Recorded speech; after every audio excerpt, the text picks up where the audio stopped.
দর্শক, কি মনে হয় আল্লাহ আপনাকে সাপ দিয়ে কামড়াবেন বা জাহান্নামের আগুন দিয়ে পোড়াবেন এজন্য আপনাকে মুসলমান বানাইছেন? না, বিলকুল না। শয়তান আল্লাহকে একবার বলেছিল, আল্লাহ আমি তো তোমার বান্দাকে নামাজ থেকে দূরে রাখবো, জেনা করাবো, সুদ খাওয়াবো, ঘুষ খাওয়াবো, মিথ্যুক, হিংসুক, অহংকারী বানাবো, তোমার জাহান্নাম বেশি করে বানাও।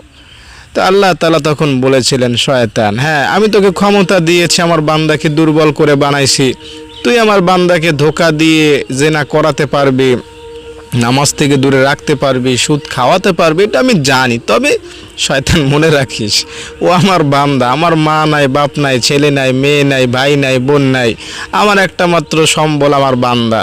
তুই মনে করছিস আমার বান্দাকে নামাজ থেকে দূরে রেখে তাকে জাহান্নামে নিয়ে যাবে? এত সস্তা?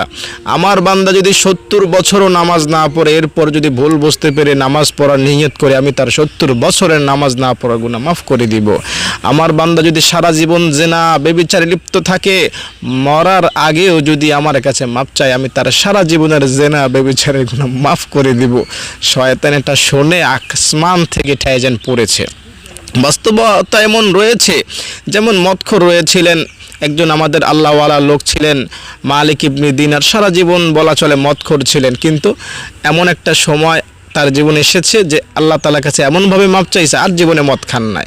তো আল্লাহ তাআলা তাকে ওলি হিসাবে নির্বাচন করেছেন। এবং আমরা জানি মালিক ইবনে দিনার এই দুনিয়াতে থাকা অবস্থায় ফেরেশতাদের মাধ্যমে জান্নাতি হওয়ার সার্টিফিকেট পেয়েছেন।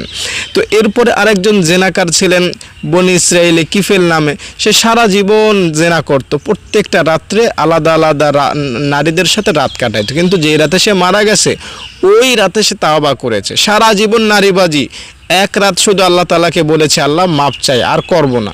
তো আল্লাহ তাআলা এই কিফেলকে মাফ করেছেন, দুনিয়াবাসীর সামনে তার নাম প্রচার করেছেন যে আমি আল্লাহ কিফেলকে মাফ করেছি, কিফেলকে ক্ষমা করে দিয়েছি। আবু হুরায়রার কাছে একজন জেনাকারিনী নারী বাচ্চা সহ আসলো, ইয়া আবু হুরায়রা, এই বাচ্চা আমার জেনার ফল, আমার জেনার অভ্যস্ততা ছিল, এই বাচ্চা তার ফলে হয়েছে। আবু হুরায়রা যখন নবীকে কথাটা জানাইলেন, নবী বললেন, কোনো ব্যাপার না, আল্লাহর কাছে মাফ চাইতে বলো, আল্লাহ তাআলা তাকে মাফ করে দিবে। এরপরে দেখেন নবীজির খুনি নবীজির চাচার খুনি হামজা রাদিয়াল্লাহু তাআলা আনহু, নবীজির কলিজা ছিল বলা চলে। এই হামজার খুনি হলো ওয়াহশী নবীজির চাচাকে খুন করে কলিজা চিবিয়ে খেয়েছে, এত বড় পাপ সে করেছে। কিন্তু দিন শেষে যখন লা ইলাহা ইল্লাল্লাহ পড়লো, মুসলমান হলো, আল্লাহ তাআলা তাকে মাফ করে দিলেন, নবীও তাকে ক্ষমা করে দিলেন। একটা থাপ্পড়ও দিলেন না, আমার চাচাকে মেরেছ, কিচ্ছু বলেন না, 7 খুন মাফ। আল্লাহ তাআলার কাছে যত বড়ই গুনাহ হোক, আল্লাহ শয়তানকে ওই দিনই জানায় দিয়েছেন, শয়তান তোকে পাওয়ার দিয়েছি তাই বলে আমার বান্দাকে জাহান্নামে নিয়ে যাবি? এত সস্তা না, আমার বান্দাকে আমি জান্নাতে দিয়েই ছাড়বো। যেমন এক বান্দা পরকালে গিয়েছে, তার মনে করেন 99টা দফতর ভরা গুনাহ আর গুনাহ, সওয়াব তেমন কিচ্ছু নাই। আল্লাহ তাআলা তাকে আলাদা ডাকবেন, তার একটা ভিআইপি জায়গায় ডাকবেন, বলবেন, বান্দা এত গুনাহ করেছো, কেন করেছো? আল্লাহ, করে ফেলেছি একটা কারণে, ইচ্ছা করেই করেছি। তো আল্লাহ তাআলা তখন বলবেন, বান্দা তোকে জাহান্নামে দিলে আমার তো খারাপ লাগবে, আমার বন্ধু কষ্ট পাবে, যদিও তোর অনেক গুনাহ, ব্যাপার না, আমি মাফ করে দিলাম, যা জান্নাতে যা। আর এক ব্যক্তিকে হাসরের ময়দানে ডাকবেন, তার গুনাহ শেষ নাই, সওয়াব দেখাই যাবে না, কোনো সওয়াবই নাই। আল্লাহ এই ব্যক্তিকে বলবেন, বান্দা এত সওয়াব কামাও না, এত গুনাহ কামাইছো, এখন তো জাহান্নামে যাইতে হবে। আল্লাহ, জাহান্নামে যাব মানে? ওই যে দেখো শয়তান, ও আমাকে নামাজ থেকে দূরে রেখেছে, রোজা থেকে দূরে রেখেছে, ওর কারণে আমি গুনাহ করেছি, গুনাহ ওর কারণে আমি করেছি, শাস্তি হলে না ওর হবে, ও আমাকে ধোঁকা দিয়ে শয়তানি কাজকর্ম করাইছে।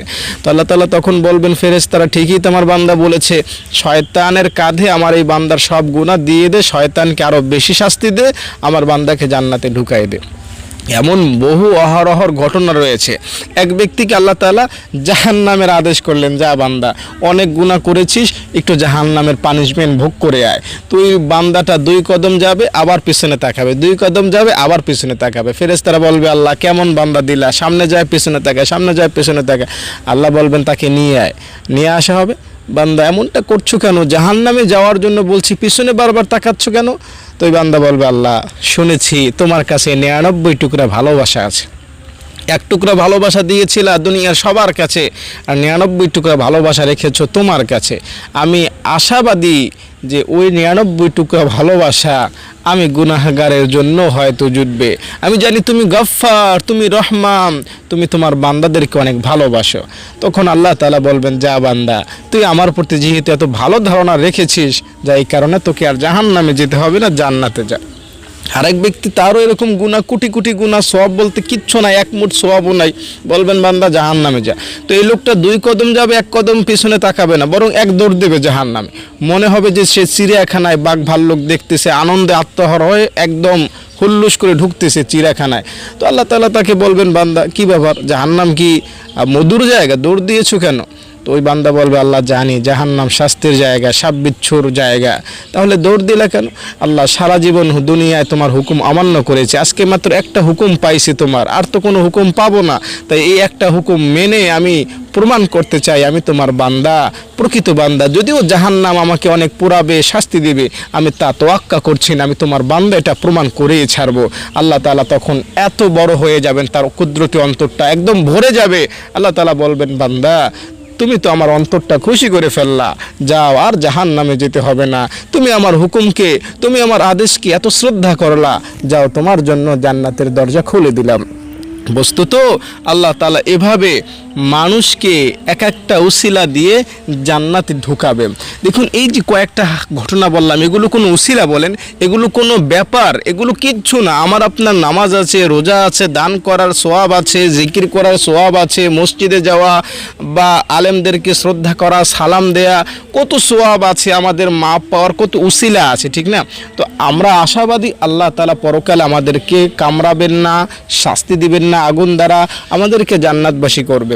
তাই আশা রাখবেন মন ভরা। ওমর রাদিয়াল্লাহু তাআলা আনহু বলেছিলেন, দুনিয়ার সব মানুষ যদি নিজেকে জাহান্নামীও মনে করে, দুনিয়ার সব মানুষকে যদি আল্লাহ তাআলা জাহান্নামীও দিয়ে দেয়, আমি ওমর আশা রাখি আল্লাহ আমাকে এত বেশি ভালোবাসেন যে আমি ওমরকে আল্লাহ তাআলা জাহান্নামে এক মুহূর্তের জন্য ফেলবেন না।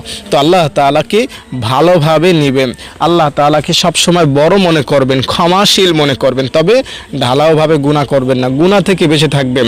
আল্লাহ তাআলার কাছে মাপ চাইবেন, রব মাপ চাইলে খুশি হয়ে যান।